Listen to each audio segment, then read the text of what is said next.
આજે રાજકોટથી લઈને જે જયપુર વચ્ચે 67 કિલોમીટરનો જે 6 લેન હાઈવેનું કામ ચાલી રહ્યું છે, આ નેશનલ હાઈવેના કામમાં વિઝિટ કરવામાં આવી છે. આજે નેશનલ હાઈવે ઓથોરિટીના અધિકારીઓ, એજન્સી દ્વારા ઇન્ફ્રાસ્ટ્રક્ચરના અધિકારીઓ, પ્રાંત અધિકારી, મામલતદાર અને ટ્રાફિક પોલીસના પણ અધિકારીઓના સાથે આજે વિઝિટ કરવામાં આવી રહી છે.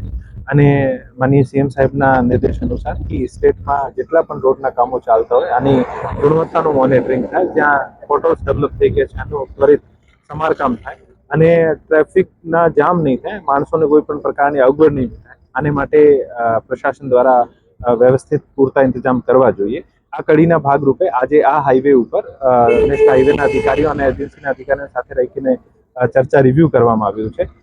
અમુક જે પોઈન્ટ્સ જે છે કે જે 14 જેવા પોટેન્શિયલ સ્પોટ છે જ્યાં વારંવાર આપણું જામ થાય છે, ત્યાં ટ્રેન્સ મૂકવામાં આવી છે અને નેશનલ હાઈવે દ્વારા ટ્રાફિક માર્શલ્સની નિયુક્તિ કરવામાં આવી છે. સ્ટેટ પોલીસને પણ સાથે રાખીને, પોલીસના જવાનો પણ સાથે રાખીને અમુક જ્યાં ક્રોસ મુવમેન્ટ થાય છે, અપોઝિટ ડાયરેક્શનથી મુવમેન્ટ થાય છે, આ તમામને રોકવાના પ્રયત્નો કરવામાં આવી રહ્યા છે.